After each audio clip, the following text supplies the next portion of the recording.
Крошка-сын к отцу пришел и спросила Кроха: FPV для Аутеля, разве это плохо? Уже не первый раз прилетает такой вопрос, поэтому едем разбираться.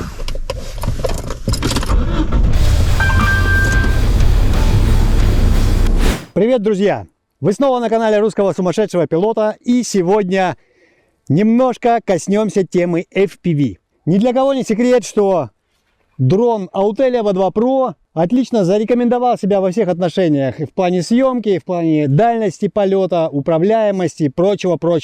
Тут не нахвалишься. Но также у него есть одна интересная функция, которая вообще стоит как бы под вопросом. И мало кто ей пользуется, а может быть даже многие о ней и не знают. Это не стандартный режим полета, а режим полета FPV. В этом видео мы разберемся, нужен ли для этого квадрокоптера этот режим, какую он имеет функциональность и есть ли в нем вообще какая-то практическая польза. Поехали!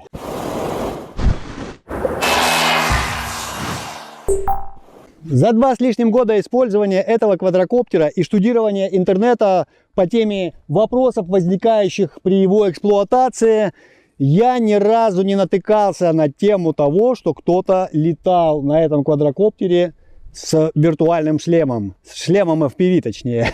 На самом пульте у него также, помимо внешнего разъема USB, нет никаких дополнительных разъемов, которые могут намекать на то, что этот пульт может быть сочленен со шлемом FPV. Поэтому этот вопрос мы сразу снимаем, и управлять, конечно, мы будем с пульта и с обычного дисплея телефона. Владельцев смарт-контроллеров могу поздравить, потому что, конечно же, они во всех отношениях удобнее. Выбор этого режима находится в подпункте подвес, то есть в англоязычной версии это гимбал. То есть заходим в пунктик гимбал и здесь смотрим гимбал мод. Обычный режим, в котором мы постоянно эксплуатируем этот дрон, это стандарт, а есть режим FPV. Вот его-то мы сейчас и устанавливаем. Adjust Gimbal Start, все остальное нас не интересует. Ладно, полетели.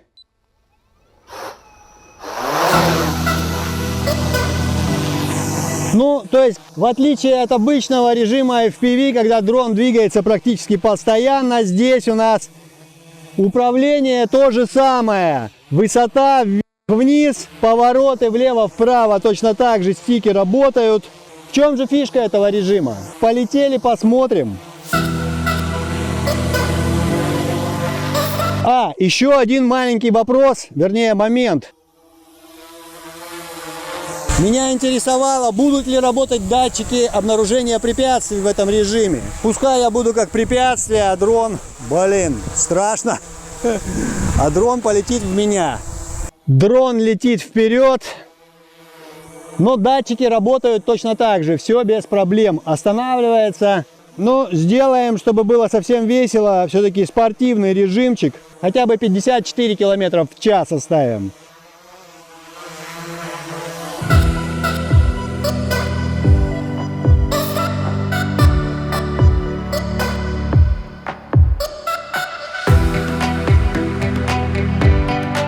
Опаньки!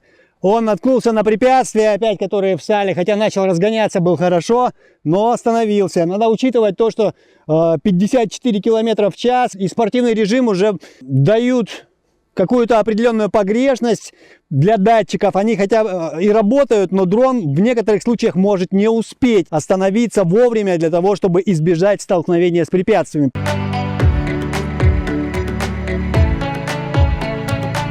Вот горку, которая впереди, он определил намного раньше и остановился вовремя. Ладно.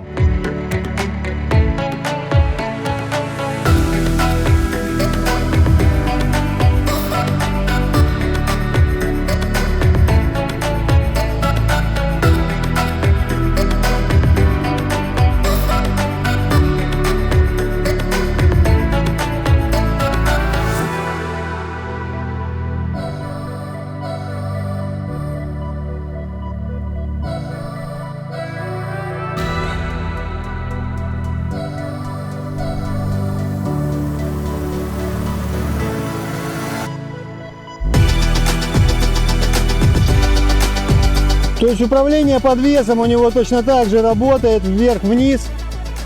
Все нормально. Единственное, что при движении стиком влево-вправо, о, вот он летит уже.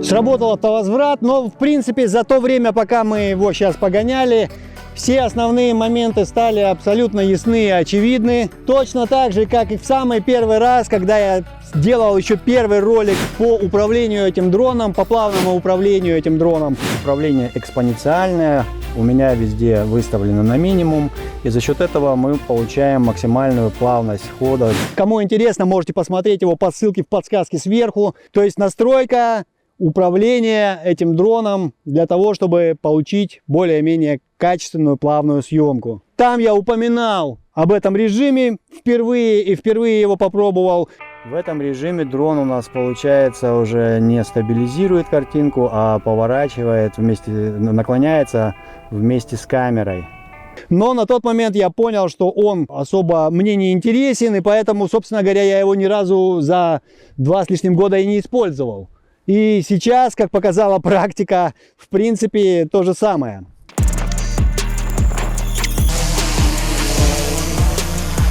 Ха!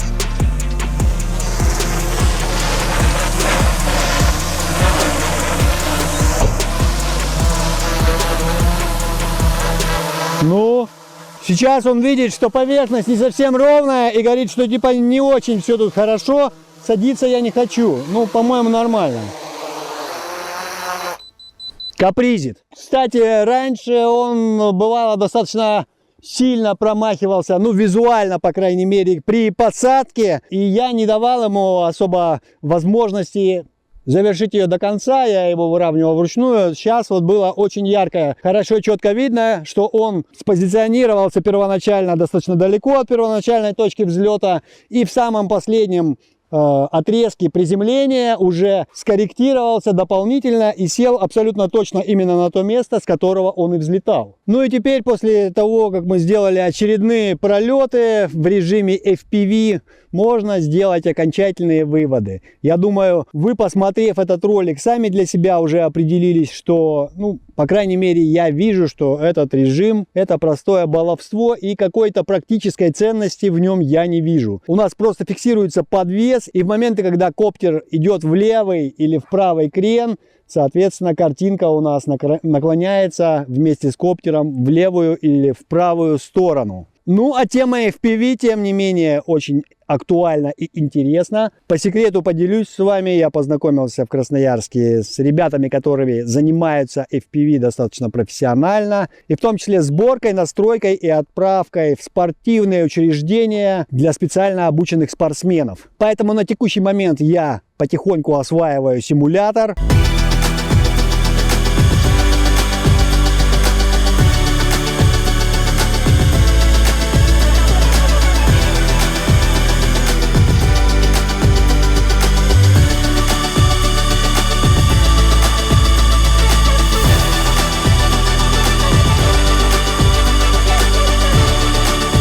И не за горами тот день, когда мы тут же полетаем на нормальном FPV-коптере. Ну а у меня есть вопрос к владельцам квадрокоптеров Autel. Используете ли вы в каких-нибудь случаях этот режим FPV? И есть ли, на ваш взгляд, в нем какая-то практическая польза? А на сегодня все. До новых встреч. Пока.